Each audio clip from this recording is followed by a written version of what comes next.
അവർക്ക് വീഞ്ഞില്ല എന്ന് മറിയ ആരോടാ ചെന്ന് പറഞ്ഞേ?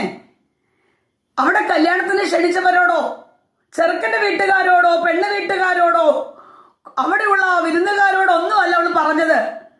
അവൾ ചെന്ന് പറഞ്ഞത് കുറവുകളെ പരിഹരിക്കുന്ന യേശുവിൻ്റെ അടുക്കൽ ചെന്ന് പറഞ്ഞു, അവർക്ക് വീഞ്ഞില്ല. ഒരുപക്ഷെ മറിയ ആ കലവറയിലൊക്കെ ചെന്ന് കാണും. വീഞ്ഞുണ്ടോ, എങ്ങനെയുണ്ട്?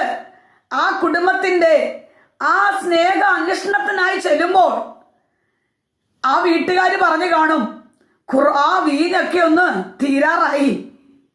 മറിയ അവരെ ചേർത്ത് പിടിച്ചിട്ട് പറഞ്ഞു കാണും, ഭാരപ്പെടണ്ട, യേശു വന്നിട്ടുണ്ടല്ലോ, ആ കുറവുകളെ പരിഹരിക്കും, തല കുനിയാൻ അനുവദിക്കത്തില്ല എന്ന് ചേർത്ത് പിടിച്ച് പറഞ്ഞു കാണും. ആ കുടുംബത്തിനുണ്ടാകുന്ന ഒരു സന്തോഷം എത്രമാത്രമാ!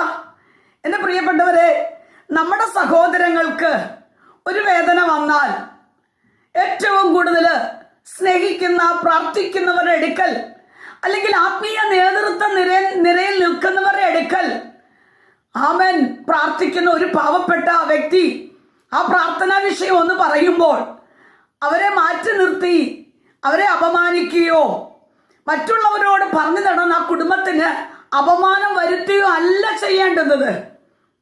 സ്വന്തം അമ്മയോട് പോലും, രക്തബന്ധങ്ങളോട് പോലും പറയാതെ അവരുടെ ഹൃദയത്തിന്റെ വേദന പ്രാർത്ഥിക്കുന്നവരുടെ അടുക്കൽ വന്ന് പറയുമ്പോൾ ആ വിഷയം ഏറ്റെടുത്ത്, മക്കളെ ഭാരപ്പെടണ്ട, മോളെ മോനെ വേദനിക്കണ്ട, കർത്താവ് ഇതിനകത്ത് പരിഹാരം തരും, നമുക്ക് പ്രാർത്ഥിക്കാമെന്നൊരു വാക്ക് പറഞ്ഞാൽ ആ കുടുംബത്തിനുണ്ടാകുന്ന ആ ഒരു സന്തോഷം എത്ര വലുതായിരിക്കും.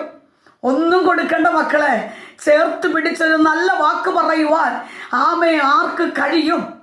ഒരു കുടുംബത്തെ അപമാനിക്കുവാൻ, മറ്റുള്ളവരുടെ കുറവുകളെ ചൂണ്ടിക്കാണിച്ച് അവർക്ക് വിരോധമായി സംസാരിക്കുന്ന ഒരു വ്യക്തിയായി തീരാതെ ആത്മീയ മറിയമാരായി ഒരു കുടുംബത്തിനൊരു കുറവ് വന്നാൽ ആ കുറവുകളെ പരിഹരിക്കുന്നവന്റെ അടുക്കൽ ചെന്നിട്ട് പറ, അപ്പ ആ കുടുംബത്തിന്റെ ആ വേദനയില് ഒന്ന് നിറച്ചു കൊടുക്കണമേ, ആ ശൂന്യത ഒന്ന് നിറച്ചു കൊടുക്കണമെന്ന് എത്ര പേർക്ക് പറയാൻ കഴിയും?